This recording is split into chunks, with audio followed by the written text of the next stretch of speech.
In the summer of 1943, deep in the forests of Belarus, a desperate cry echoed through the trees that would change the course of a resistance operation forever.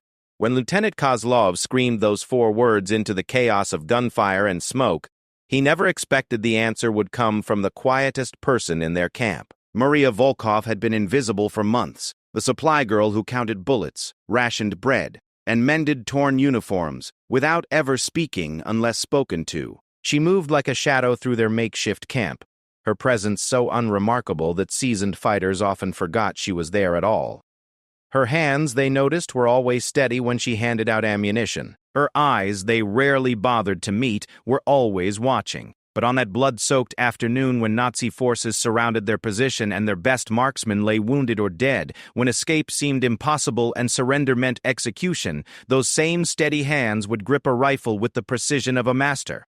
Those same watching eyes would line up shots that would save them all. This is the true story of how a forgotten girl became a legend, how silence became her weapon, and how one moment of courage echoed through the resistance networks of Eastern Europe. This is the story of the day everything changed, when the question, "Who can shoot?" received an answer no one saw coming. Some heroes announced themselves with fanfare and glory. Others emerged from the shadows when the world needs them most. Maria's story begins not with her moment of triumph, but in the quiet months before, when she was learning to become invisible, learning to survive, and unknowingly preparing for the day when her hidden skills would mean the difference between life and death for everyone she had come to call family. Maria Volkov arrived at the partisan camp on a Tuesday morning in March 1943, carrying nothing but a torn canvas bag and the kind of silence that comes from seeing too much too young. She was 19 years old, though the hardness around her eyes made her look older, and she had walked 47 miles through enemy territory to reach the forest hideout, where Captain Dmitry Kozlov and his resistance fighters were making life difficult for the Nazi occupation forces. The snow was still thick between the pine trees when she stumbled into their perimeter, half frozen and completely exhausted. The sentries found her sitting against a tree trunk, not hiding, not trying to approach, just waiting. She had somehow known exactly where their camp was located, though their position was supposed to be a closely guarded secret. "How did you find us?" Kozlov asked her that first day, studying her face for signs of deception. He was a careful man who had survived 18 months of guerrilla warfare by trusting his instincts about people. And something about this quiet girl made him uneasy. Maria looked directly at him for exactly 3 seconds, then lowered her eyes. "My brother told me how to find you before they shot him," she said in a voice barely above a whisper. "He said you would need supplies and someone who could move without being seen." She reached into her bag and pulled out a detailed map of the surrounding German positions, complete with patrol schedules, ammunition depot locations, and the personal habits of local commanders. The intelligence was fresh, accurate, and more valuable than anything they had obtained in months. "Where did you get this?" Lieutenant Alexei Petrov demanded, snatching the map from her hands. He was Kozlov's second in command, a former Red Army sergeant who had escaped from a prisoner of war camp and brought 20 men with him to join the resistance. "I worked in the German administrative office in Polotsk for 6 months, Maria replied. "I cleaned floors and emptied waste baskets. German officers do not notice cleaning girls. They discuss secret things in front of us as if we cannot hear or understand." Kozlov studied the map, cross-referencing it with their own intelligence. Every detail checked out. More importantly, it revealed German weaknesses they had never suspected and explained why their last 3 raids had failed. Someone in the German command had been anticipating their moves, but according to this intelligence, that someone had been transferred to the Eastern Front 2 weeks ago. "Why should we trust you?" Petrov asked. "How do we know this is not a trap?" Maria reached into her bag again and produced a blood-stained German officer's insignia and a stack of identification papers. "Because I killed the man who shot my brother," she said matter-of-factly. "I poisoned his coffee with rat poison from the supply closet and watched him die. Then I took his papers and walked out of the building. The Germans think I am dead too. They found a burned body in my apartment and assumed it was me. The dead officer, according to his papers, had been Hauptmann Friedrich Weber, a Gestapo administrator responsible for coordinating anti-partisan activities in the region. His death would cause chaos in the local German command structure, buying the resistance fighters weeks of confusion and misdirection." Kozlov made his decision. "You can stay," he told her, "but you will work with Anna in supplies. You will not participate in raids or carry weapons. You will keep to yourself and follow orders without question." Maria nodded once and said nothing more. She found a corner of the supply tent and made herself a bed from old blankets. She ate when food was offered and worked whenever there were tasks to complete. She mended torn clothing with neat, careful stitches. She organized ammunition by type and condition. She helped Anna inventory their medical supplies and keep track of food rations. Most importantly, she remained completely invisible. The partisan camp was home to 43 fighters, men and women who had lost everything to the Nazi occupation and chosen to fight back rather than submit. They came from destroyed villages, disbanded military units, and families torn apart by war. Some were motivated by patriotism, others by revenge, all by the simple desire to survive and make their enemies pay for the privilege of occupying their homeland. They lived in dugouts and makeshift shelters hidden deep in the forest, constantly moving to avoid German patrols and aerial reconnaissance. Their weapons were a mix of captured German equipment, Soviet arms salvaged from battlefield casualties, and improvised explosives made from stolen materials. They survived on food stolen from German supply convoys, vegetables grown in hidden forest gardens, and meat from game hunted with crossbows and snares that made no sound. Life in the camp was harsh, dangerous, and utterly dependent on everyone fulfilling their assigned role. The fighters who went on raids needed to know their weapons were clean and functional. The scouts who gathered intelligence needed to trust that their equipment would not fail at a critical moment. The medics who treated wounded comrades needed to be certain their supplies were properly organized and easily accessible. Maria understood this instinctively. She approached every task with the same methodical precision she had used to poison the German officer's coffee.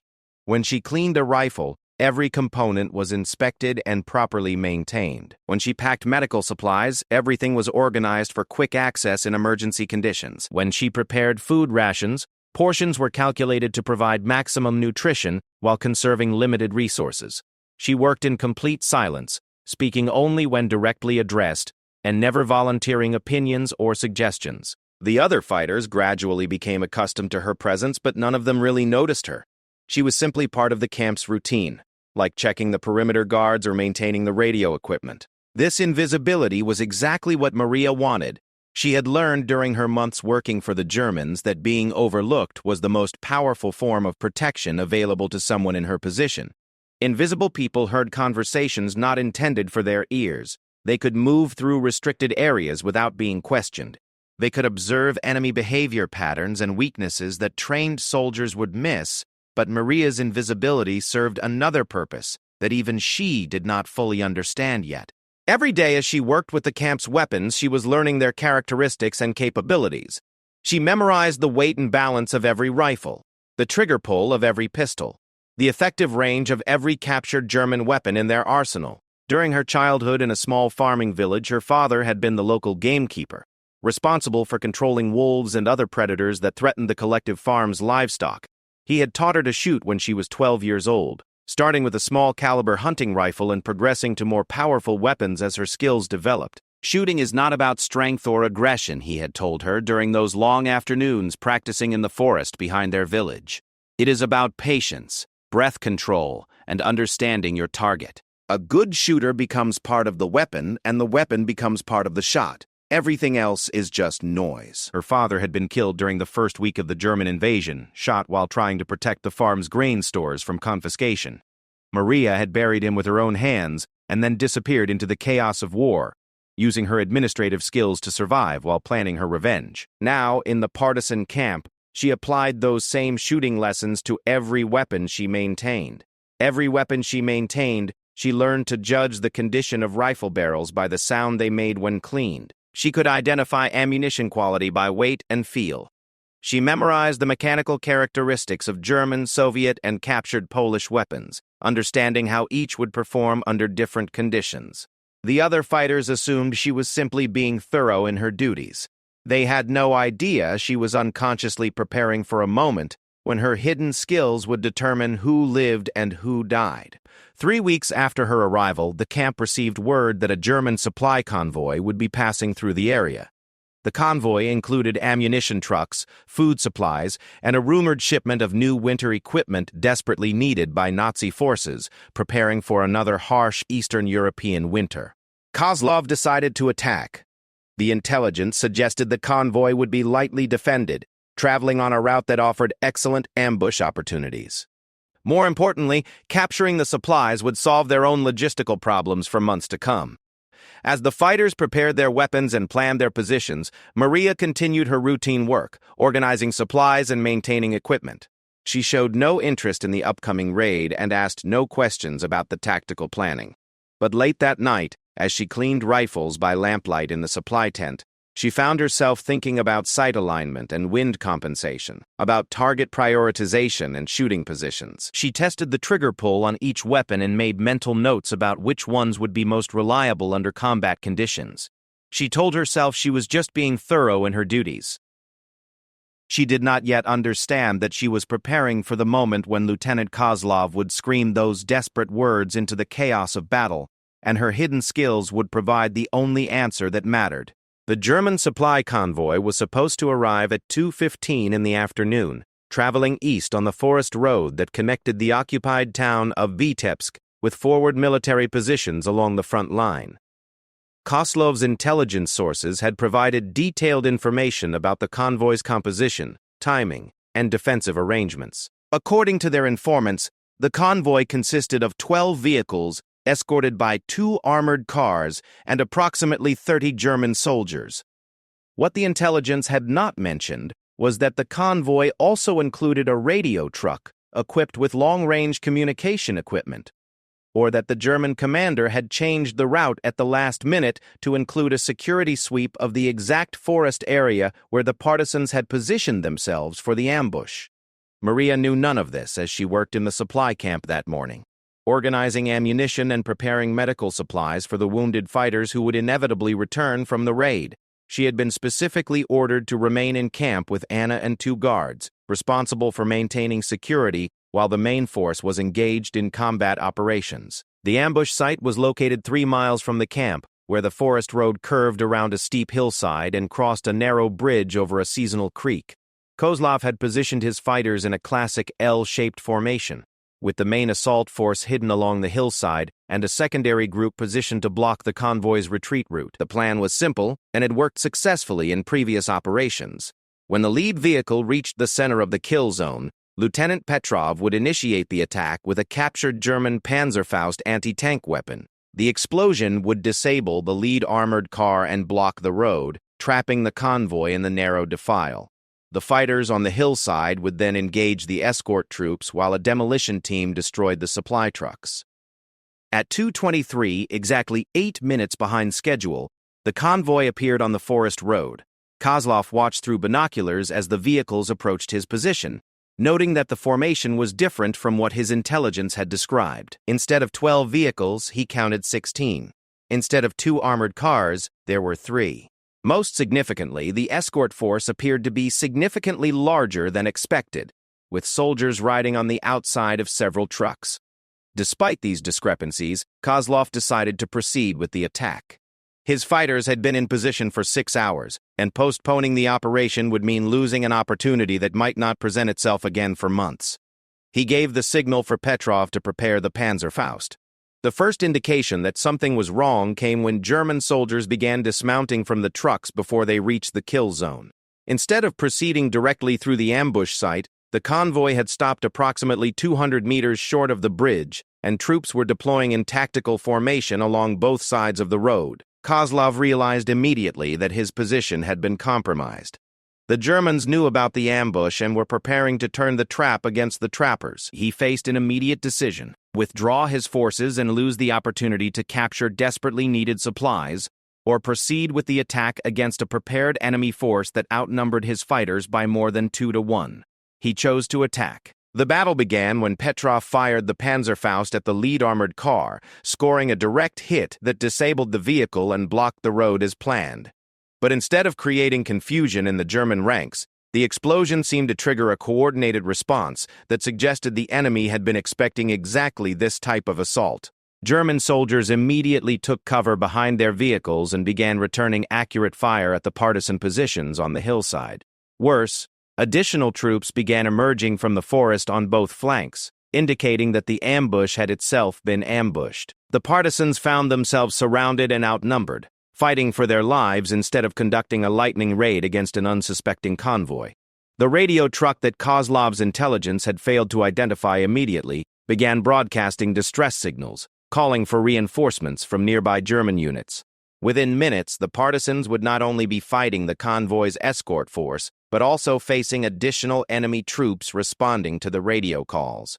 Back at the camp, Maria heard the sound of gunfire echoing through the forest and knew immediately that something had gone wrong. The battle was lasting too long and sounding too intense for a successful ambush operation. Successful raids were over quickly, with minimal resistance from surprised and demoralized enemies. This sounded like a prolonged firefight between determined forces. Anna was frantically preparing medical supplies and organizing space for wounded fighters, but Maria found herself drawn to the camp's weapons storage area. She began checking the condition of rifles and pistols that had been left behind by fighters who carried their preferred weapons into combat. She told herself she was simply ensuring that backup weapons were available if needed. At the ambush site, the situation was deteriorating rapidly. 3 partisan fighters had been killed in the first 10 minutes of combat, and several others were wounded. The German flanking forces were closing in from both sides, threatening to overrun the hillside positions. Most critically, the radio truck continued broadcasting, and Kozlov could hear the sound of approaching vehicles in the distance. Lieutenant Petrov organized a fighting withdrawal, using covering fire to allow wounded fighters to retreat towards secondary positions deeper in the forest. But the Germans had superior numbers, better equipment, and the advantage of tactical surprise. They pressed their attack aggressively, clearly intending to eliminate the entire partisan force rather than simply driving them away. As the retreat continued, Kozlov realized that his fighters were being herded toward a specific area of the forest where the terrain favored the defenders. The Germans were not simply pursuing a broken enemy. They were executing a carefully planned operation designed to trap and destroy his entire unit. The partisan retreat led them through a series of forest clearings connected by narrow paths between dense stands of pine trees. Each clearing represented a potential killing ground where concentrated German fire could devastate the fleeing partisans. Kozlov's only hope was to reach the relative safety of the deep forest before his pursuers could organize a final assault. But as his fighters entered the third clearing, they discovered that German troops had somehow managed to get ahead of them and establish blocking positions along their escape route. The partisans found themselves trapped in an open area with enemies approaching from 3 directions, and only one possible exit route that led directly back toward their camp. This was the moment when everything changed. Kozlov gathered his remaining fighters in the center of the clearing, using fallen logs and scattered boulders for cover. He had 11 men and women still capable of fighting, armed with a mix of rifles, submachine guns, and pistols. They had limited ammunition and no anti-tank weapons. The approaching Germans outnumbered them by at least 3-1, and had the advantage of coordinated fire support from multiple directions. Looking at the faces of his fighters, Kozlov saw exhaustion, fear, and grim determination. These were people who had already lost everything to the war and chosen to fight rather than submit. They would not surrender, knowing that capture meant torture and execution. They would fight to the last bullet and the last breath. But Kozlov also knew that courage alone would not be enough to save them.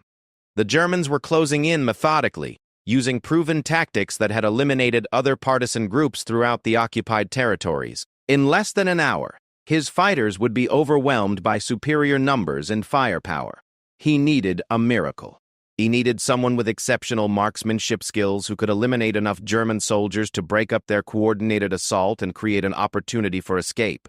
He looked around the clearing at his remaining fighters, mentally assessing their shooting abilities. Most were competent with their weapons, but not exceptional marksmen. A few had demonstrated above-average accuracy during training exercises, but none had the kind of precision shooting skills needed to turn the tide of this desperate battle. That was when Lieutenant Kozlov made the decision that would change everything. Instead of trying to fight their way out with the resources immediately available, he would send a messenger back to the camp to bring reinforcements and additional ammunition. More importantly, He would request that anyone with superior marksmanship skills be sent forward immediately. He had no idea that his desperate message would reach Maria Volkov, or that the silent supply girl would respond to his call with skills that no one in the camp had ever imagined she possessed. He simply knew that his fighters needed help, and he was willing to try anything that might save their lives. As German voices grew louder in the surrounding forest and the sound of approaching footsteps indicated that the final assault was about to begin, Kozlov wrote a quick message on a scrap of paper and handed it to his fastest runner. "Get back to camp," he ordered. "Tell them we need everyone who can shoot accurately. Tell them to send anyone with a rifle who can hit a target at 200 meters. Tell them we are running out of time." The runner disappeared into the forest, racing toward the camp where Maria was still organizing supplies and checking weapons, unaware that her moment of destiny was approaching at a dead run through the trees.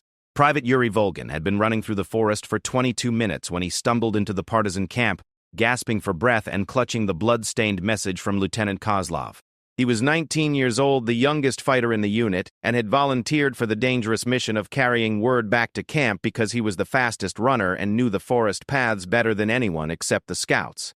The journey from the trapped partisan position to the camp normally took 45 minutes at a walking pace through the network of deer paths and concealed trails that connected their various hideouts and observation posts. Running at full speed through enemy-controlled territory, dodging German patrols and avoiding the main roads where mechanized units might be moving to reinforce the convoy attack, Yuri had covered the distance in just over 20 minutes. He had been shot at twice during the run, once by a German patrol that spotted him crossing a clearing, and once by nervous partisan sentries who nearly mistook him for an enemy infiltrator.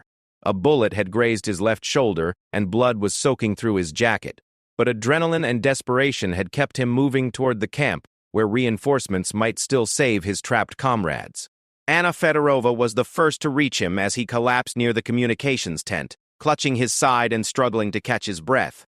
She was the camp's senior medic, a former army nurse who had joined the partisans after her hospital unit was overrun during the German advance. She immediately began examining his wounds while calling for Maria to bring medical supplies. "They are surrounded," Yuri gasped between ragged breaths. The Germans were waiting for them. It was a trap. The captain says to send everyone who can shoot accurately. He needs marksmen. Good marksmen. They will all die if we do not send help immediately. Anna read Kozlov's hastily written message while Maria applied bandages to Yuri's shoulder wound. The writing was barely legible, scrawled in pencil on a piece of paper torn from a field manual, but the desperation was unmistakable. The ambush had failed completely, the partisan force was trapped and outnumbered, and they needed reinforcements within the hour or they would be annihilated. The problem was that the camp had been deliberately stripped of its best fighters for the convoy raid. The people remaining were support personnel, guards, and fighters recovering from wounds sustained in previous operations. Of the 7 people currently in camp, only 3 were capable of combat operations, and none were considered exceptional marksmen. Anna looked around the camp, mentally cataloging the available personnel.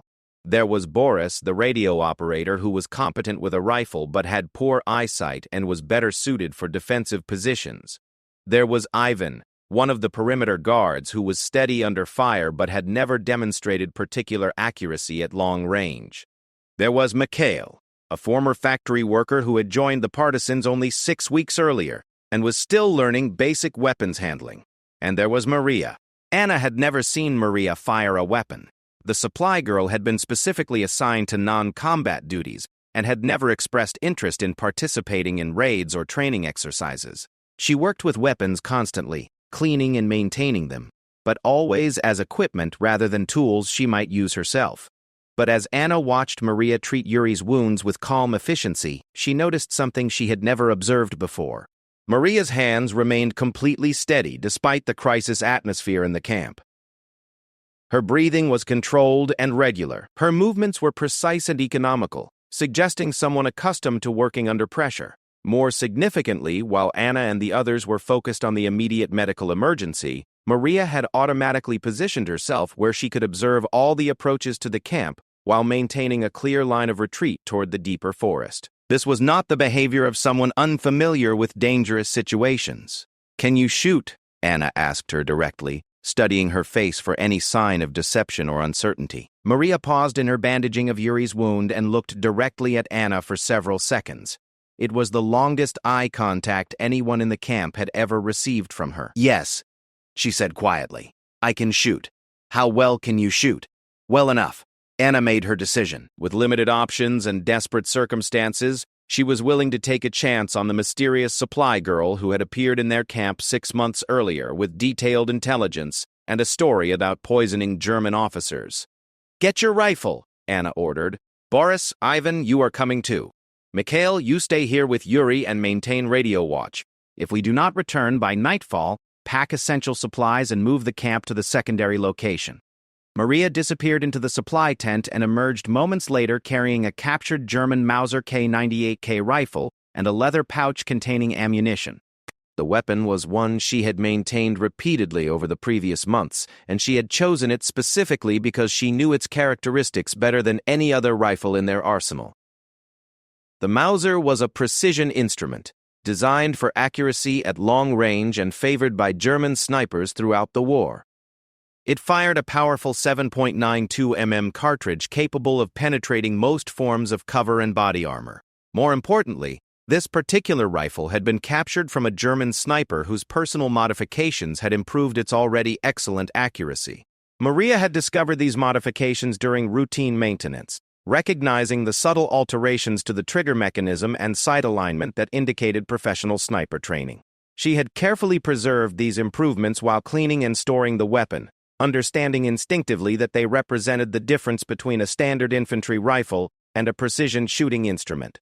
As the rescue party prepared to leave camp, Anna noticed that Maria moved with the weapon as if it were a natural extension of her body. She checked the rifle's action with practiced efficiency, verified the condition of her ammunition, and adjusted the sling for optimum carrying position during rapid movement through forest terrain. These were not the actions of someone learning to use a rifle for the first time. The journey to the trapped partisan position would normally require 45 minutes of careful movement through concealed forest paths. But with their comrades fighting for their lives and time running out, the rescue party would need to cover the distance in half that time while avoiding German patrols that were certainly flooding the area in response to the convoy attack. Anna led the way, using her knowledge of alternate routes and emergency paths to navigate around known German positions.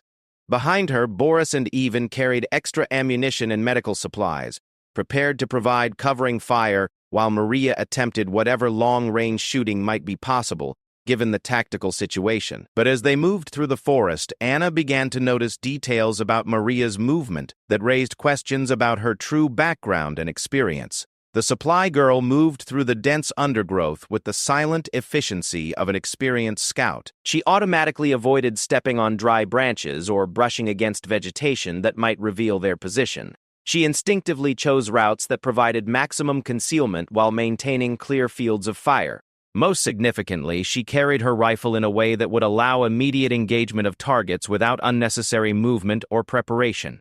This was not casual familiarity with weapons. It was tactical proficiency that suggested extensive training and experience. 20 minutes into their journey, the rescue party encountered their first German patrol. 4 soldiers moving along a forest path approximately 200 meters from their position. The Germans were clearly part of the reinforcement effort, moving toward the sound of gunfire that continued to echo through the trees ahead. Anna signaled for the partisans to take cover while the patrol passed. Standard procedure would be to avoid contact, allowing the Germans to continue toward the battle area without revealing the presence of additional partisan forces in the region. But Maria had a different idea. She positioned herself behind a fallen log that provided both concealment and a stable shooting platform, adjusted her rifle's sight settings for the range and wind conditions, and waited for the German patrol to reach the optimal firing position. Her breathing became slow and controlled, and her entire body seemed to settle into perfect stillness. Anna realized what was happening and started to signal for Maria to hold her fire, but stopped when she saw the absolute concentration on the younger woman's face. This was not the expression of someone about to attempt a difficult shot for the first time. This was the focused intensity of someone who had made similar shots before. The German patrol was moving in standard formation, with a lead scout, 2 riflemen, and a rear guard maintaining approximately 10-meter intervals between positions. They were alert, but not expecting contact, moving with the confidence of soldiers operating in territory they considered secure. Maria waited until the patrol reached a small clearing where all 4 soldiers would be visible simultaneously. Then, with movements so smooth they seemed almost mechanical, she acquired her first target, controlled her breathing, and squeezed the trigger. The shot was perfect. The German lead scout dropped instantly, killed by a bullet that struck him precisely in the center of his chest. Before his body hit the ground, Maria had worked the rifle's bolt action and was already aligning her sight on the second target. The remaining Germans had no idea where the shot had come from. They dove for cover, shouting warnings and trying to identify the sniper's position. But Maria's position was perfectly concealed and her muzzle flash had been invisible from their angle. Her second shot came 8 seconds after the first, dropping the German sergeant who was attempting to coordinate his patrol's response to the sniper attack. Her third shot eliminated the soldier who had been trying to work his way around to flank her position. The fourth German, realizing that his entire patrol was being systematically destroyed by a sniper he could not locate, broke cover and ran toward the rear, hoping to escape and report the contact to his commanders. Maria's fourth shot dropped him at a dead run, at a range of nearly 300 meters, while he was dodging between trees and changing direction to avoid giving her a clear target. The entire engagement had lasted less than 2 minutes. 4 experienced German soldiers, alert and prepared for combat, had been eliminated by a sniper they never saw. More importantly, the rescue party had eliminated a patrol that would otherwise have reinforced the forces surrounding Kozlov's trapped fighters. Anna stared at Maria in shock, trying to reconcile what she had just witnessed with her previous assumptions about the quiet supply girl. The shooting display represented a level of marksmanship that exceeded anything she had seen from professional soldiers or experienced hunters. "Where did you learn to shoot like that?" she asked. Maria was already reloading her rifle, inserting fresh cartridges into the magazine with mechanical precision. "My father taught me," she replied in the same quiet voice she always used. "He said shooting was about patience and breath control. Everything else is just noise." But Anna knew there was more to it than childhood lessons with a village gamekeeper. The shooting she had just witnessed represented years of training and practice, the kind of precision that only came from extensive experience under combat conditions. As they continued toward the trapped partisan position, Anna began to understand that Maria Volkov was not the person she appeared to be. The quiet supply girl who maintained weapons and organized supplies was carrying secrets that went far deeper than her story about working in German administrative offices. More importantly, those secrets were about to save the lives of every partisan fighter trapped in the clearing ahead, where Lieutenant Kozlov was preparing to make his final stand against overwhelming odds. The sound of gunfire was getting louder as they approached the battle area, and Anna could hear German voices shouting orders in the distance. The final phase of the engagement was beginning, and Maria's hidden skills were about to be put to their ultimate test. Lieutenant Kozlov could hear German officers shouting orders in the forest around the clearing where his 11 remaining fighters had taken their final defensive position. The enemy was preparing for the assault that would overwhelm his position and eliminate his entire unit. He had perhaps 10 minutes before coordinated fire from 3 directions would make their position untenable. His ammunition was running critically low. Most of his fighters had fewer than 20 rounds remaining, and several were down to their last magazine.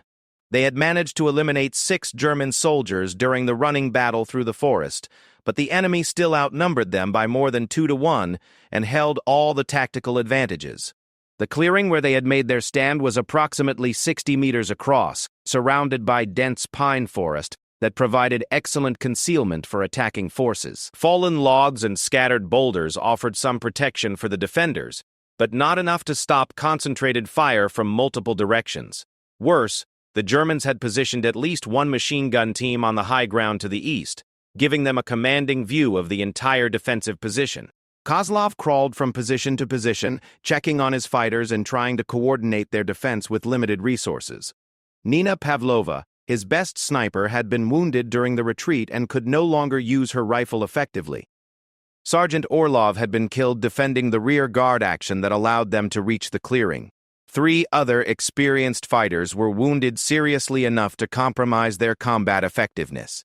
The fighters who remained were determined and well-trained, but they lacked the specialized skills needed to break the tactical deadlock that was developing around their position.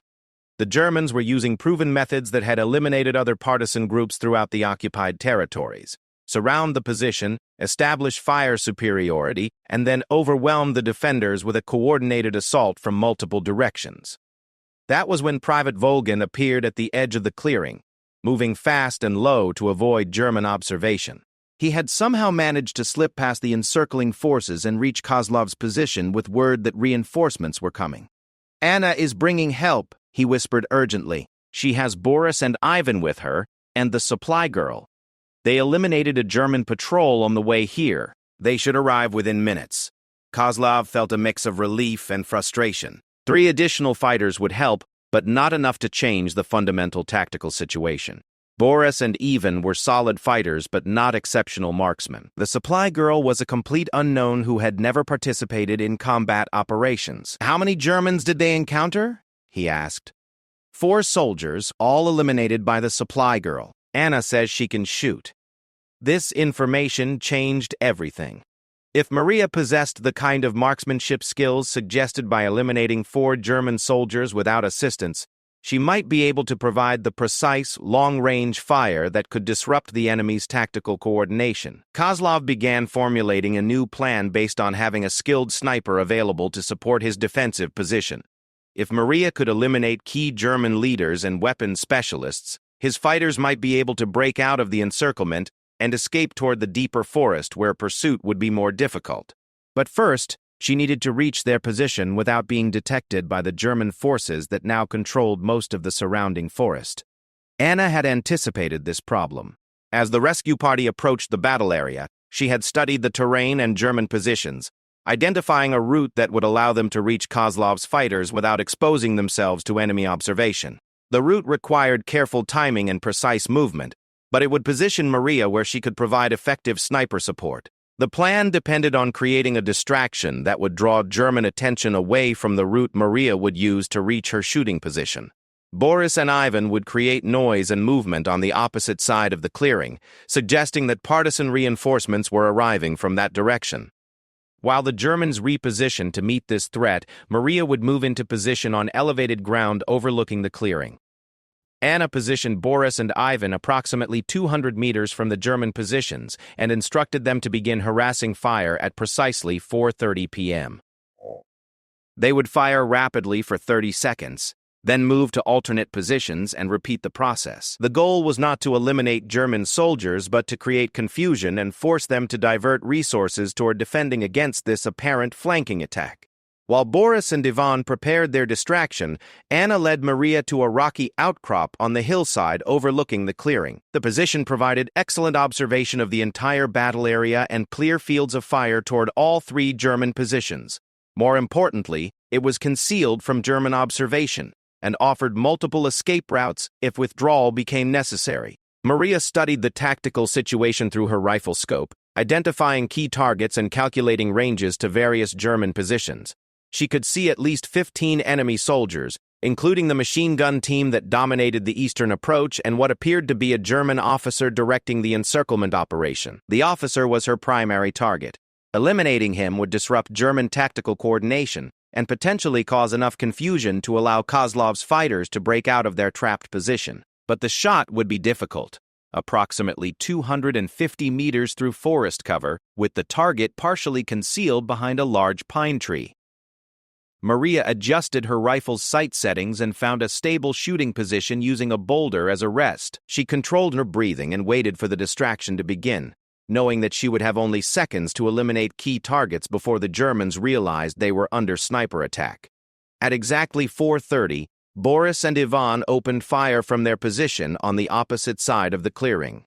The sound of automatic weapons fire immediately drew German attention, and Maria could see enemy soldiers repositioning to meet the apparent threat from that direction.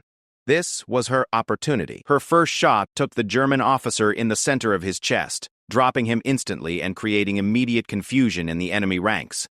Before the Germans could react to the sniper attack, Maria had acquired her second target, the machine gunner who had been dominating the eastern approach to the clearing. Her second shot eliminated the machine gunner and effectively neutralized the weapon that had been preventing Kozlov's fighters from moving to better defensive positions.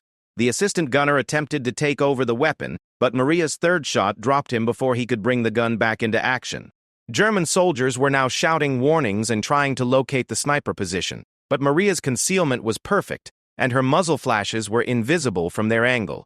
She continued to engage targets methodically, eliminating soldiers who were attempting to coordinate the assault on Kozlov's position. In the clearing below, Kozlov immediately recognized the opportunity created by the sniper fire.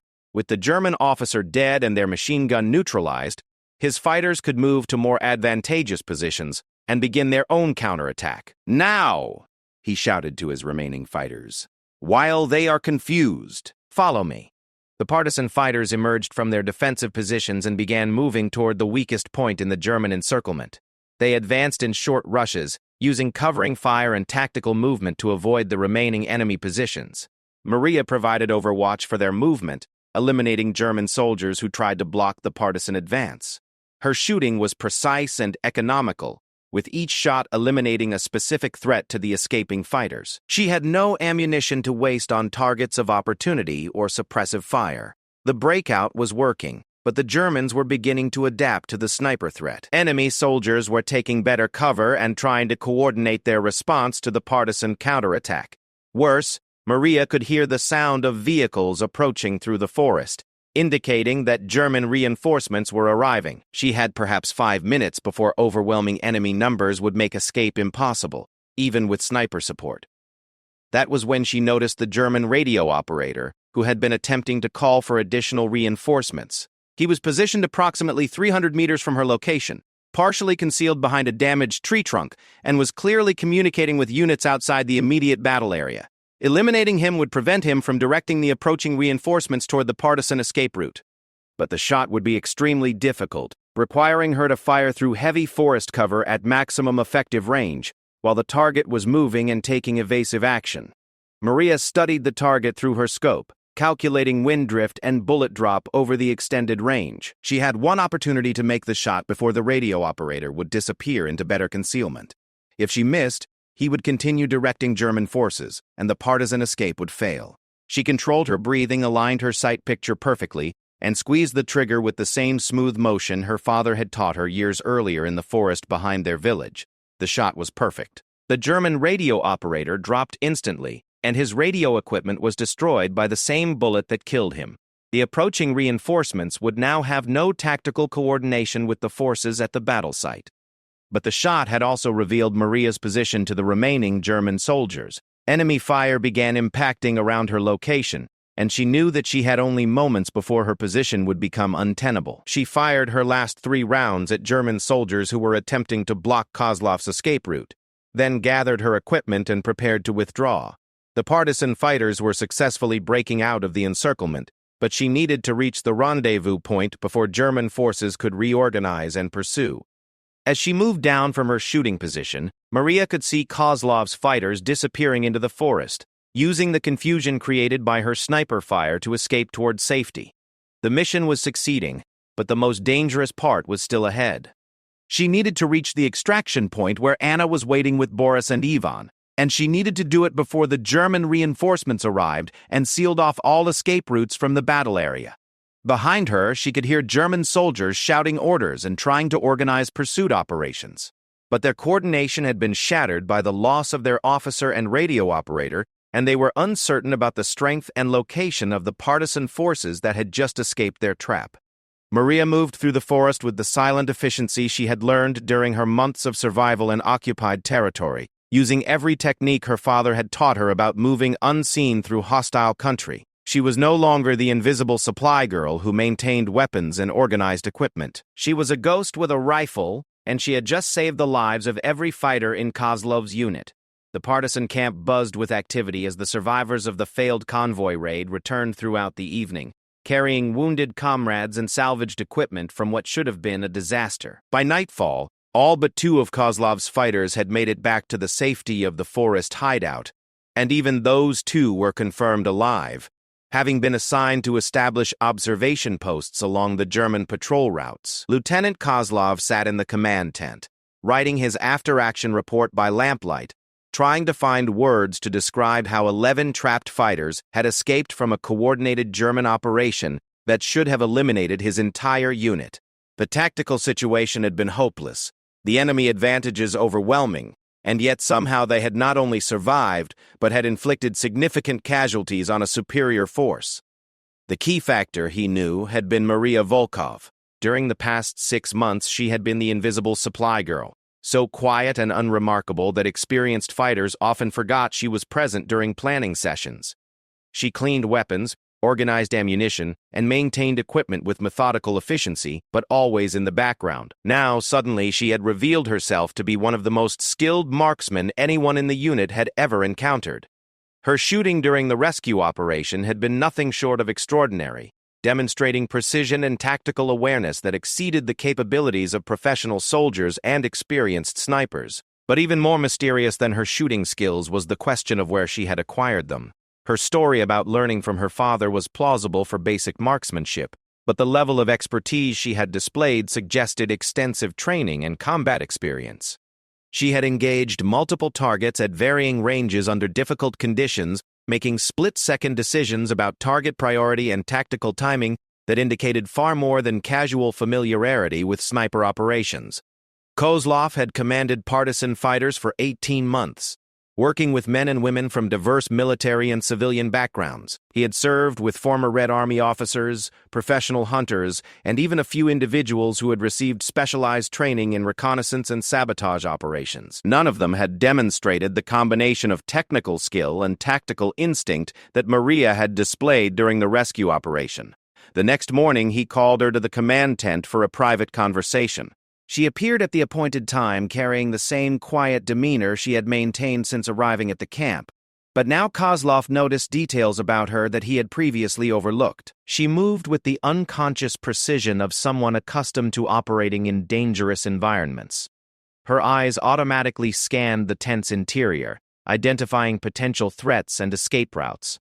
She positioned herself where she could observe the tent's entrance while maintaining a clear line of withdrawal toward the rear. These were not the habits of a village girl who had worked as a cleaning woman in German administrative offices. "Who are you?" Kozlov asked directly, studying her face for any sign of deception or uncertainty. Maria met his gaze steadily, and for the first time since her arrival at the camp, she smiled slightly. It was a sad expression that suggested someone remembering pain and loss that went far deeper than the personal tragedies that had brought most fighters to the partisan movement. "I told you the truth," she replied. "My name is Maria Volkov. My brother was killed by the Germans, and I poisoned the officer responsible for his death. Everything I said about my background is accurate, but not complete." "No," she agreed. "Not complete." She paused, apparently deciding how much to reveal about her true background and experience. When she continued, her voice carried a different quality, more confident and direct than the whispered responses that had characterized her previous conversations. "Before the war, I was a student at Moscow University, studying literature and languages. When the invasion began, I volunteered for special training with the NKVD. They needed people who could operate behind enemy lines, gathering intelligence and conducting sabotage operations. People who could blend in with civilian populations and move through occupied territory without attracting attention. This revelation explained everything: her ability to obtain detailed German intelligence, her knowledge of enemy operational procedures, her skill with weapons and explosives, and most importantly, her expert marksmanship abilities. I was trained by Red Army snipers and reconnaissance specialists," she continued. "For 8 months, they taught me everything from long-range shooting to demolitions work to survival in hostile territory. Then they inserted me into occupied Belarus with false identity papers and instructions to establish contact with partisan groups. But her mission had gone wrong almost immediately.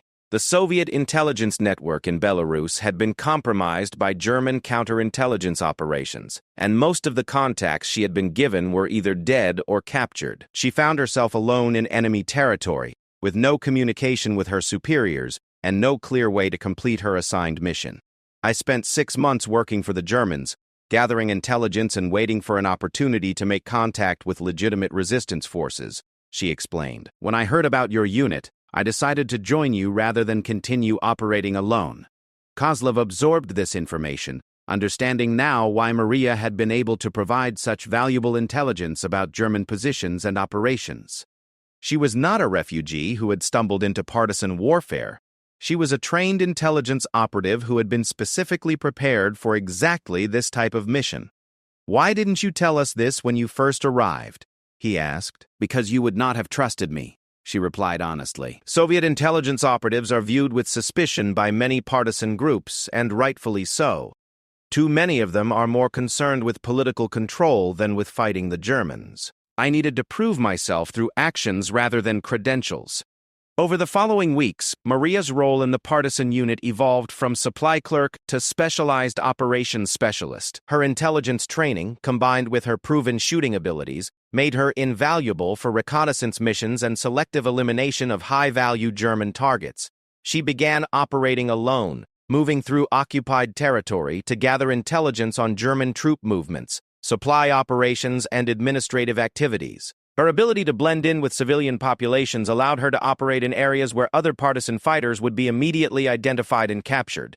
More importantly, she began conducting targeted assassination missions against German officers and collaborators who were causing particular problems for resistance operations in the region. Her shooting skills, combined with her ability to approach targets without suspicion, made her extraordinarily effective at eliminating specific individuals while avoiding the kind of massive reprisals that typically followed partisan attacks.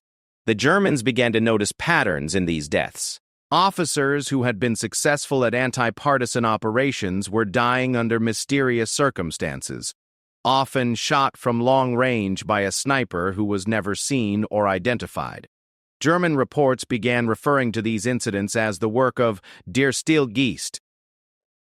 Local civilians who suffered terribly under German occupation and lived in constant fear of reprisal operations began to hear stories about a mysterious figure who eliminated their oppressors without exposing them to collective punishment. They called her the Angel of the Forest, and many began to believe that she was some kind of supernatural protector, sent to watch over them during their darkest hours. The legend grew with each successful mission. German commanders became paranoid about the invisible sniper who could strike anywhere without warning. They increased security around their senior officers, changed their operational procedures, and launched repeated sweep operations designed to locate and eliminate the mysterious assassin. But Maria remained invisible, continuing to operate alone in the vast forests and occupied towns of Belarus, eliminating targets and gathering intelligence while avoiding all German attempts to track her down. She had become exactly what her Soviet trainers had intended, a ghost who could move through enemy territory and strike without warning. For Kozlov and his fighters, Maria's transformation from quiet supply girl to legendary sniper represented something more than just a tactical advantage. She had become a symbol of hidden strength and unexpected heroism, proof that even the most ordinary-seeming people might possess extraordinary capabilities when circumstances demanded them. The story of the day Lieutenant Kozlov had screamed, "Who can shoot?" into the chaos of battle and received an answer from the person no one had noticed, became part of partisan folklore throughout the region. Other resistance groups heard the tale and began to look more carefully at the quiet individuals in their own ranks, wondering who among them might possess hidden skills that could change the course of desperate battles. But for Maria herself, the transformation was more complex and bittersweet. She had found her purpose and proven her worth, but in doing so had lost the invisibility that had been her greatest protection. She was no longer the overlooked supply girl who could move through the camp unnoticed and unremarkable. Now she was the silent ghost, the legendary sniper whose reputation preceded her into every mission and whose skills were desperately needed by a resistance movement fighting for survival against overwhelming odds. She had saved the lives of 11 partisan fighters on that desperate afternoon when everything went wrong, but in doing so had revealed herself to be someone who could never again disappear into the background. The war would continue for 2 more years, and Maria would continue to serve as both sniper and intelligence operative, conducting missions throughout occupied Eastern Europe and training other women in the specialized skills she had learned from her Soviet instructors. Her legend would spread beyond the forests of Belarus, inspiring resistance fighters and terrorizing occupation forces from Ukraine to Poland. But she would always remember that moment when Lieutenant Kozlov's desperate cry had called her out of the shadows, when she had answered with skills no one knew she possessed, and when a single perfect shot had changed the course of a battle and revealed the true nature of the quiet girl who had been hiding in plain sight all along. The silent supply girl had become the ghost with a rifle, and neither she nor the resistance movement she served would ever be the same.